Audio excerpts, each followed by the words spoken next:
हाँ जी सीए साहब, कैसे आप सब लोग ठीक ठाक हो?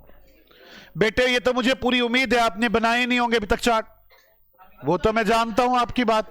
मैंने आपसे बताया सभी के चार्ट बनाएं, डेली जो करवाया जाता है उसका थोड़ा थोड़ा बनाते चले जाए, डेली स्टार्टिंग से एंड तक थोड़ा थोड़ा बढ़ता जाएगा वो चार्ट। और मैं आपको एक बात बता दूं, जितने दिन ये चैप्टर चल रहा है, अगर आपने इतने दिन चार्ट बना लिया, एग्जाम तक पढ़ने की जरूरत नहीं पड़ेगी इस चैप्टर को दोबारा।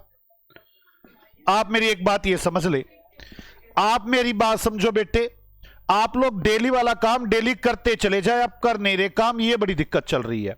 आ जाओ, हमने लास्ट क्लास में क्या क्या किया था और एसएम में हम क्या क्या अब तक कर चुके, मोटा मोटा एक बार उसका जेन्युइन रीजन लेते हैं, मोटी मोटी बात समझते हैं। एक सेकंड बच्चों जल्दी, मैं आपको अगर बताऊं अब तक हम जो चैप्टर में पढ़ चुके, पहले हम कौन सी स्टेबल स्ट्रेटेजी कर रहे थे।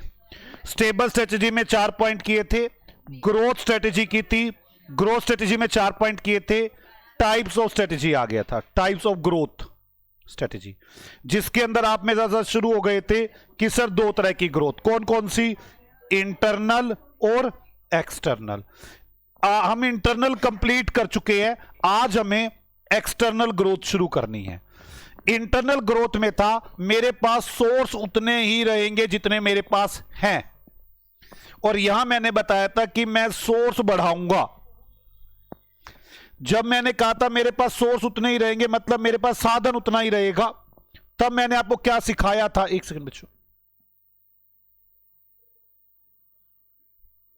यार, एक सेकंड, तब मैंने आपको क्या क्या सिखाया था। जब मैंने आपसे कहा था साधन इतने ही रहेंगे, तब मैंने आपको सिखाया था कि जी 2 तरह से हो सकता है, कौन कौन से, इंटीफिकेशन और डिवर्सिफिकेशन। और इंटीफिकेशन में मैंने आपको क्या क्या सिखाया था,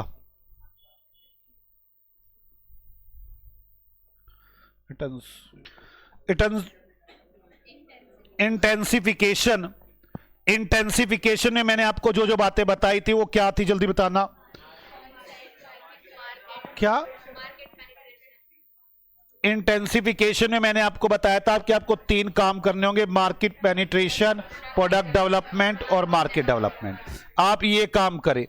और मैंने डिवर्सिफिकेशन में आपको बताया था कि डिवर्सिफिकेशन में 3 काम हो सकते हैं, कौन कौन सा, कॉन्सेंट्रिक, कॉन्ग्लोमेरेट और इनोवेशन। कॉन्सेंट्रिक में मैंने क्या बताया था, कॉन्सेंट्रिक में कि जी आप वही प्रोडक्ट बनाएंगे एग्जिस्टिंग से रिलेटेड वाला। इसके अंदर हमने 2 काम किए थे, वर्टिकल और हॉरिजॉन्टल, और वर्टिकली में बैकवर्ड और फॉरवर्ड। वहीं पे हमने कॉन्ग्लोमेरेट में क्या किया था, कुछ भी नहीं, मैंने कहा था बस अनरिलेटेड है और कोई फालतू बात नहीं की थी।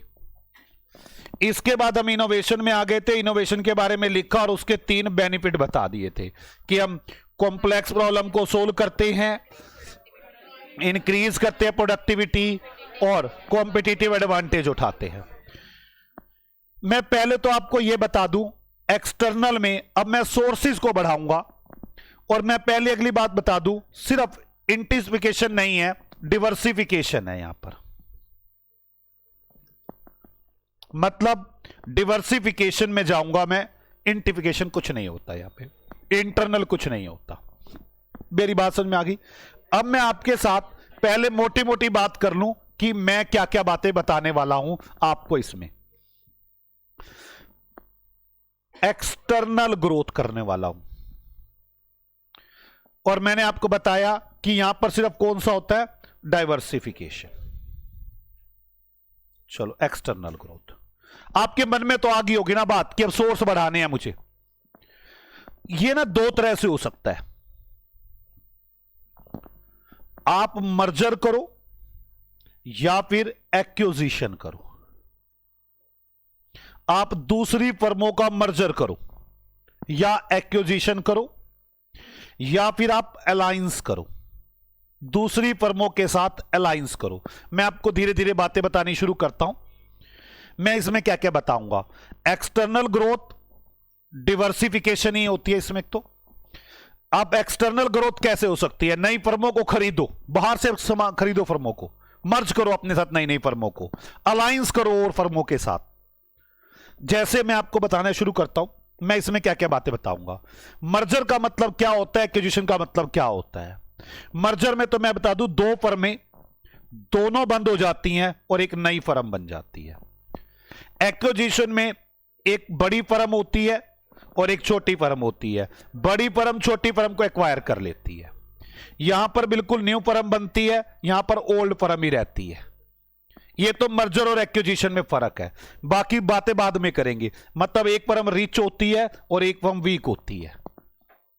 वीक फर्म को रिच फर्म ले लेती है एक्विजिशन, नाम चलता है रिच फर्म का, उसे खरीद लेती है। अब सोच रहे हो सोर्स बढ़ा रहे हैं अब हम अपने ग्रोथ के लिए।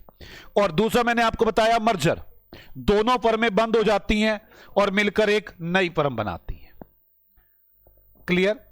मैं इसके बाद आपको सिखाऊंगा कि टाइप ऑफ मर्जर क्या हो सकते हैं। आप जिन फर्मों को मर्ज कर रहे हैं वो कौन सी होनी चाहिए, वो बिल्कुल उसी तरह से सिखाऊंगा। वर्टिकली आप समझ में होंगे वर्टिकली मतलब क्या है। मैं जिस चेन में हूं उसी चेन के अंदर रहूं। वो कैसे होगा, या तो बैकवर्ड या फॉरवर्ड उन फर्मों का एक्विजिशन कर लूं या मर्जर कर लूं। फिर मैं सिखाऊंगा आपको हॉरिजॉन्टल मर्जर। हॉरिजॉन्टल में अब आप समझ गए होंगे हॉरिजॉन्टल का मतलब क्या था। हॉरिजॉन्टल में अपने सेम वाली और फर्मों को एक्वायर कर लूं। मैं पेन बना रहा हूं, दूसरे पेन वाले को एक्वायर कर लूं। जैसे मैं इसका एग्जांपल भी आपको देता रहता हूं।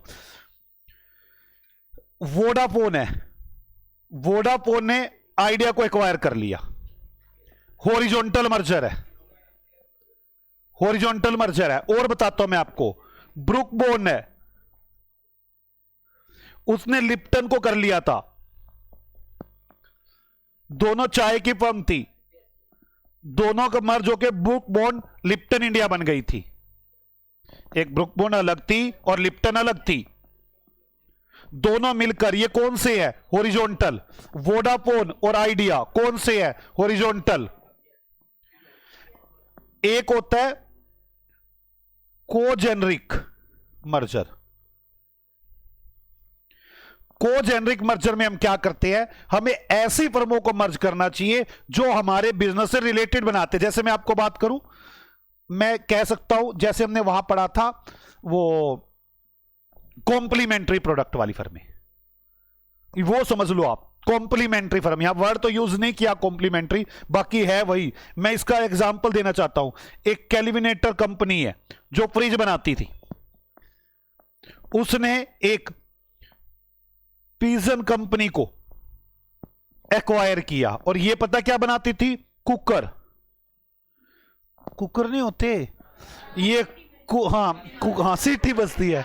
कुकर, गैस, माइक्रोवेव ये बनाती थी। इसको कैलविनेटर ने ले लिया, मतलब अपने कॉम्प्लीमेंट्री को, कि मैं किचन का काम करता हूं कैलविनेटर, तो मैं किचन से रिलेटेड सब चीजों को ले लूं। या फिर आप लोग कॉन्ग्लोमरेट मर्जर कर सकते हैं। यह भी आपको पता है क्या मतलब, बिल्कुल अनरिलेटेड प्रोडक्ट में चले जाओ उनको। जैसे रिलायंस ने एक्वायर किया था नेटवर्किंग 18 को, न्यूज चैनल है एक एंटरटेनमेंट एजेंसी का, नेटवर्किंग 18, रिलायंस ने उसको एक्वायर कर लिया था। मेरी बात समझ में आ रही है आपको, न्यूज 18 को। तो मैं आपको इसमें यही सिखाऊंगा कि जी एक मर्जर होता है, एक एक्विजिशन होता है। इस तरह से हम एक्सटर्नल ग्रोथ कर सकते हैं। एक्सटर्नल ग्रोथ में मर्जर किसे कहते हैं, एक्विजिशन किसे कहते हैं। मर्जर और एक्विजिशन कितनी तरह के हो सकते हैं। वर्टिकली, बड़े आराम से पुराने काम से काम आ जाएगा वर्टिकली। हॉरिजॉन्टली, कोजेनिक और कॉन्ग्लोमरेट, ये तो बिल्कुल सेम ही है। ये भी सेम ही है, ये भी सेम ही है। ये कोजेनिक थोड़ा सा आपको लग रहा होगा, लेकिन वहां पर भी था ये। मेरी बात समझ में आई। और फिर अलायंस क्या होते हैं। अलायंस में मैं आपको बताता हूं, दो फर्में आपस में एग्रीमेंट कर लेती हैं। जैसे मैं आपको बताऊं, उबर एक कंपनी है जो टैक्सी चलाती है, और स्पोटी जो गाने सुनाती है। स्पोटी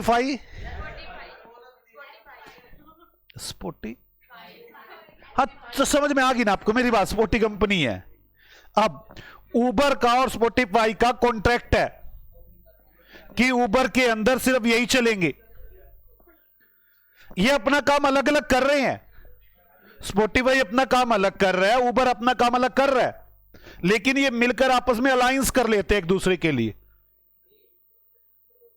अब जो उबर वाली टैक्सी में बैठता है उसको पता है स्पॉटिफाई चल रहा होगा अंदर, ठीक है। कई लोग सुनने के शौक से, कल मेरी डीके सर से बात होती, कहते मैं तो सुनता हूं स्पॉटिफाई। तो आप मेरी बात समझे? आपको कोई डाउट है इसमें? पक्का? तो आपको थोड़ी सी बातें समझ में आ गई। मैं इसको अलायंस के एडवांटेज और डिसएडवांटेज भी बताऊंगा आपको। मेरा ये पूरा टॉपिक है एक्सटर्नल ग्रोथ का। एक्सटर्नल ग्रोथ का मेरा यही पूरा टॉपिक है। जल्दी बताना, एक्सटर्नल ग्रोथ, पहली बात तो ये होगी एक्सटर्नल ग्रोथ। एक्सटर्नल ग्रोथ में कौन कौन से, किस तरह से हो सकता है? मर्जर और एक्विजिशन, और दूसरा अलायंस। मर्जर और एक्विजिशन में फिर मैं बताऊंगा टाइप, कौन कौन से? वर्टिकल, हॉरिजॉन्टल, कोजेनरिक और कॉन्ग्लोमरेट। और अलायंस में मैं आपको इसके एडवांटेज और डिसएडवांटेज। अब मैंने आपको थोड़े थोड़े इसमें एग्जांपल देने की भी कोशिश की। जैसे अलायंस में कौन कौन है? स्पॉटिफाई और उबर। इधर वर्टिकल में तो मैंने भी आपको, वैसे तो इंक वाला एग्जांपल है आपके पास। हॉरिजॉन्टल में वोडाफोन और आइडिया, लिप्टन और ब्रुकबॉन्ड। कोजेनिक में कैलविनेटर ने पिजन को किया था। कॉन्ग्लोमरेट में रिलायंस ने नेटवर्क 18 को कर लिया। क्या आपको मेरी बात समझ में आ गई है? अब मेरी बात को समझने की कोशिश करें, जो मैं कहना चाहता हूं, जो मेरे लिए खास प्रॉब्लम आ रही है। अब समझ तो आपको सारा आ गया, आप कहां ढीले बंदे हैं। प्रॉब्लम क्या है अब बताता हूं। एक्सटर्नल ग्रोथ में क्या लिखूं? आ गया, एक्सटर्नल ग्रोथ के बारे में लिखो। लो जी बताओ क्या लिखूं? कह दो ना, सोर्स होते हैं जी, चल जाएगा। आप मुझे बताओ चल जाएगा क्या? सोर्स होते हैं। एक सेकेंड यार, अब बड़ी प्रॉब्लम है।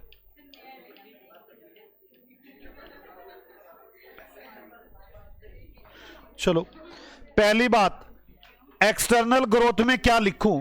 बच्चों देखना कहां, यहां है यार। एक्सटर्नल ग्रोथ में क्या लिखूं? मुद्दा नंबर 1। फिर मर्जर एक्विजिशन में क्या लिखूं? अलायंस में क्या लिखूं? फिर टाइप लिखते टाइम वर्टिकल में, हॉरिजॉन्टल में, कोजेनिक में, इसमें क्या लिखूं? फिर अलायंस किसके एडवांटेज में क्या लिखूं, डिसएडवांटेज में क्या लिखूं? ये मुद्दे हैं सारे। है बड़ा आसान काम, मुद्दा उलझा ही देता है। अब अगर मैं पूरे चैप्टर की बात करूं, लिखना तो आपको पता हो, हमारा चल रहा था टाइप ऑफ ग्रोथ। भैया प्लीज यार, रिक्वेस्ट है आपसे, मुझे ऐसे परेशान ना किया करो। जल्दी बोलो, इंटरनल और एक्सटर्नल। इंटरनल ग्रोथ में जल्दी बोलो क्या है? जल्दी बोलो इंटरनल ग्रोथ में।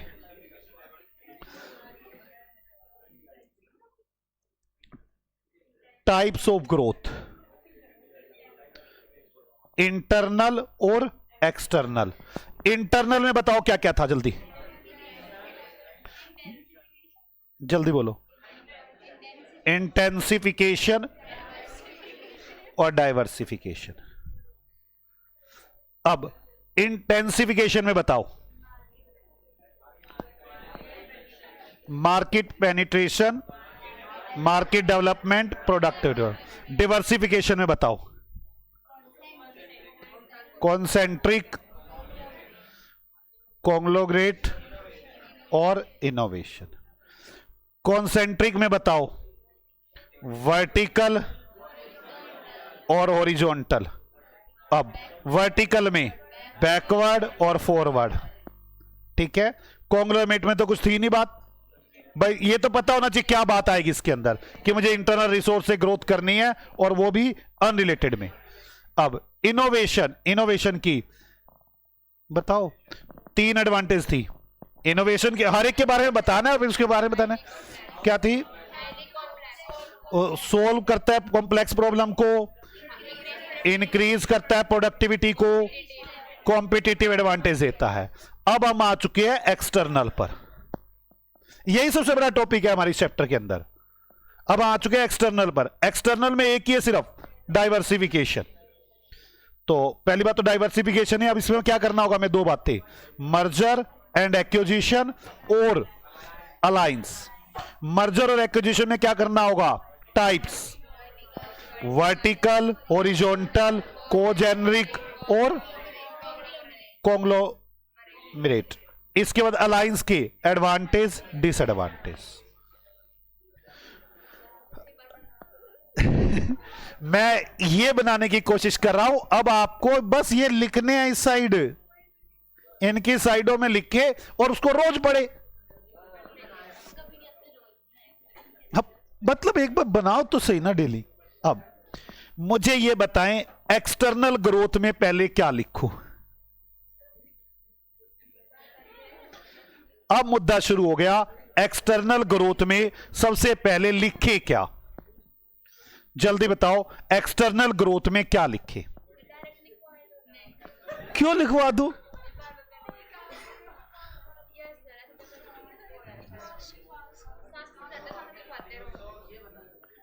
ना ना, मैं पहले समझाऊंगा। पहली बात तो मैं यहां पे लिखना शुरू करूंगा, पहली बात लिखूंगा, ध्यान से सुने। फर्म इंटरनली ग्रो करने की जगह पर एक्सटर्नल ग्रोथ करती हैं, वो भी अलायंस करके, अलायंस करके डिवर्सिफिकेशन करती हैं। मैं पहली लाइन लिखूंगा, फर्म इंटरनल ग्रो करने की जगह पर फर्म एक्सटर्नल ग्रो करती हैं और ये अलायंस करती है, जिसे हम एक्सटर्नल डाइवर्सिफिकेशन कहते हैं। मेरी बात समझ में आ गई? हम ये दो तरह से कर सकते हैं। पहला रास्ता मर्जर और एक्विजिशन और दूसरा रास्ता अलायंस। मैं कह रहा हूं, instead of growing internally,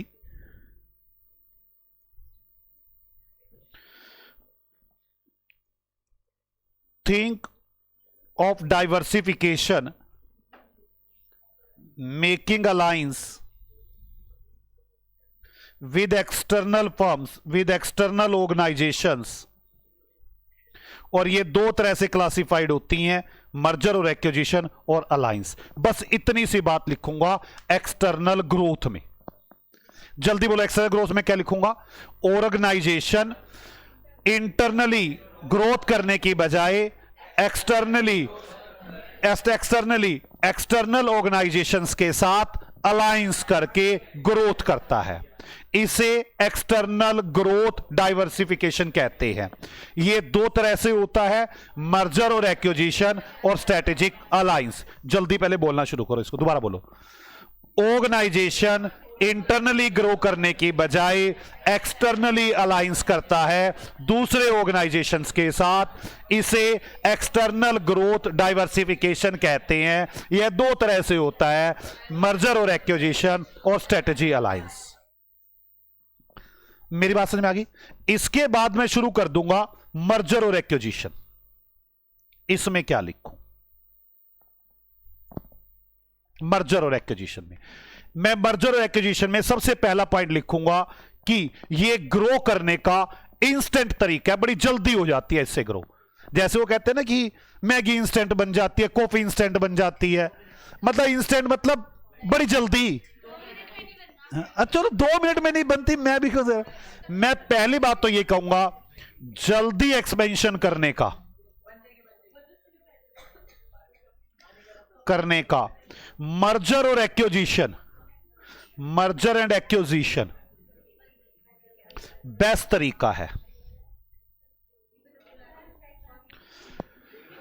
instant अगर आप एक्सपेंशन चाहते हैं तो आपको मर्जर और एक्विजिशन पे जाना चाहिए। इंस्टेंट अगर आप चाहते हैं, इंस्टेंट एक्सपेंशन चाहते हैं, मैं पहली बात तो यही लिखूंगा, इंस्टेंट एक्सपेंशन का मर्जर और एक्विजिशन सबसे बेस्ट तरीका है। ठीक है, मैं फिर लिखूंगा दूसरी बात, अगर मैं इंटरनल ग्रोथ करता हूं तो मुझे कितने सारी प्रॉब्लम्स होती हैं आप समझो। मुझे अपॉर्चुनिटी देखनी पड़ती है, भाई मैं क्या काम करूं। उसके बाद मुझे रिसोर्स लगाने पड़ते हैं, इसमें काफी टाइम, रिस्क और स्किल लगता है।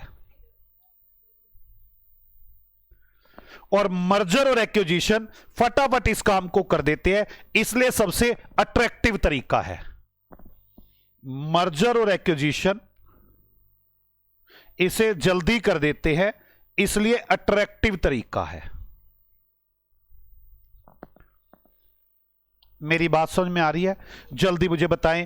पहले तो मुझे लिखना पड़ेगा एक्सटर्नल ग्रोथ में, ये इंटरनली ग्रो करने की बजाय बाहर की फर्मों के, एक्सटर्नल फर्मों के साथ अलायंस कर दिया जाता है, इसे एक्सटर्नल ग्रोथ डाइवर्सिफिकेशन कहते हैं। यह दो तरह से होता है, मर्जर और एक्विजिशन। फिर मैं मर्जर और एक्विजिशन लिखना शुरू करूंगा, इंस्टेंट तरीका है ये। फिर इंटरनली में अपॉर्चुनिटी देखनी पड़ती है, रिसोर्स देखने पड़ती है, जिसमें टाइम, स्किल और रिस्क होता है, जबकि मर्जर और एक्विजिशन एक अच्छा और अट्रैक्टिव, लुभावना तरीका है। कोई डाउट किसी को? अब मर्जर और जो एक्विजिशन है, इसकी जितनी भी टर्म्स हो उसे ध्यान से प्रपोजल एक्सेप्ट करने चाहिए, प्रपोजल ध्यान से एक्सेप्ट करने चाहिए। आपको मैंने बताया दो फर्मों को मर्ज होना है, मतलब ये जो मैरिज हो रही है, आज सुबह से बातें चल रही हैं आपका, ये जो मैरिज हो रही है ये लंबे टाइम तक के लिए टिकी रहे। हाँ, 7 जन्म के लिए टिकी। उसको देखो कितने जल्दी याद आया, एक जन्म टिकनी थी आगे। ये जो मैरिज हो रही है ये म्यूचुअली बेनिफिट हो, दोनों को बेनिफिट हो इससे। हाँ, उसको देखो, उसको याद आई है, कह रहा मैं तो फिर दोबारा खो गया। डेज म्यूचुअली बेनिफिट हो, दूसरा बोथ हैप्पी हो, तीसरा लास्टिंग अफेयर्स रहे, लास्टिंग तक अफेयर्स रहे। आपको ये सारी बातें करनी होंगी। पहले तो मुझे एक बात बताएं, मर्जर और एक्विजिशन इंस्टेंट तरीका है। दूसरी बात, इंटरनली ग्रो करो तो बड़ी अपॉर्चुनिटी देखनी पड़ती है, रिसोर्स लगाने पड़ते हैं, जिसमें टाइम, रिस्क, स्किल सबसे ज्यादा लगता है। मैं एक बात बताऊं, जो बच्चे ये साथ में नहीं बोल रहे ये सच में नुकसान करेंगे। आप क्लास में बैठे हैं, ओके, आप, मुझे पता है कष्ट हो रहा है सब कुछ, लेकिन मैं बैठने के बाद सारा कष्ट होंगे बोल नहीं रहा। बताओ रजा आउटपुट क्या आ रही है? 0। अगर आप ये बोलते चले जाएंगे आपको 90% तो यहां याद हो जाएगा, कुछ घर पे करना पड़ेगा फिर। इसके बाद मर्जर और एक्विजिशन की टर्म्स बड़ी सोच समझ के प्रपोजल एक्सेप्ट करने चाहिए, क्योंकि हम चाहते हैं जो ये मैरिज हो रही है ये म्यूचुअली बेनिफिट हो, बोथ हैप्पी हो और लास्टिंग तक अफेयर रहें। ओके, कोई डाउट है? इसके बाद मैं मर्जर और एक्विजिशन का मीनिंग लिखूंगा यहां पर। इसके बाद में मर्जर और एक्विजिशन का मीनिंग लिखूंगा। मैं कहूंगा मर्जर और एक्विजिशन का मतलब होता है कंबिनेशन ऑफ टू फर्म्स, 2 और मोर फर्म्स। पर इसमें एक थिन लाइन डिफरेंस है। मैं वो डिफरेंस समझाने के लिए मर्जर लिखूंगा, फिर एक्विजिशन लिख दूंगा। मैं मर्जर में क्या लिखूंगा? मर्जर में मैं लिखूंगा 2 फर्में हैं, दोनों फर्में मिल जाती हैं और एक न्यू फर्म बना लेती हैं। दोनों फर्में, ये लो 2 फर्में हैं, मिलकर एक नई फर्म बना देती हैं। इसमें जो इनमें डील होती है वो फ्रेंडली डील होती है, क्योंकि ये दोनों ही ऐसे काम में लगते हैं जो ये अकेले अचीव नहीं कर पा रही थी। तो दोनों फर्में मिलकर इसमें जो भी डील होती है फ्रेंडली डील होती है। नई फर्म बनती है, नई फर्म के जो भी प्रॉफिट है वो ओल्ड डिवाइड करती हैं। इससे आपस की शक्ति बढ़ती है, स्ट्रेंथ बढ़ती है। दोनों फर्में मिलकर अपने रिसोर्सेज यूज करती है। जिससे फर्म की स्ट्रेंथ बढ़ती है। जबकि एक्विजिशन के अंदर एक बड़ी फर्म होती है जिसे बोलते हैं स्ट्रॉन्ग फर्म, एक होती है वीकर फर्म। ये वीकर फर्म बड़े घाटों में चल रही होती है, रिसेशन आ रहा होता है इसके ऊपर, ये रिसेशन में होती है, इसके प्रॉफिट गिर रहे होते हैं। ये firm strong firm weaker firm को एक्वायर कर लेती है। इसके अंदर फ्रेंडली अनफ्रेंडली डील होती है, अनफ्रेंडली डील होती है। मैं आपको ये सारी बातें समझाना चाहूंगा। आप मेरे को बताएं कि हमें क्या क्या बातें लिखनी है। अभी तक मैंने आपको लिखवा दिया मर्जर और एक्विजिशन के बारे में भी कुछ बातें। आप मुझे जल्दी बताएं मैं क्या क्या बातें लिखूंगा। एक्सटर्नल ग्रोथ, इंटरनली ग्रोथ करने की जगह पर एक्सटर्नली ग्रोथ बाहर के ऑर्गेनाइजेशन के साथ अलायंस करना होता है, इसे एक्सटर्नल ग्रोथ स्ट्रेटेजीज कहते हैं। इसके अंदर दो क्लासिफिकेशन है, मर्जर और एक्विजिशन या फिर अलायंस। मर्जर और एक्विजिशन ये एक्सपेंशन जल्दी का तरीका है। इसके अंदर इंटरनली ग्रोथ में अपॉर्चुनिटी देखनी पड़ती है, रिसोर्स देखने पड़ते हैं, जिसमें बड़ा सारा टाइम, रिस्क और स्किल लगता है। मर्जर और एक्विजिशन इसके मुकाबले अट्रैक्टिव तरीका है।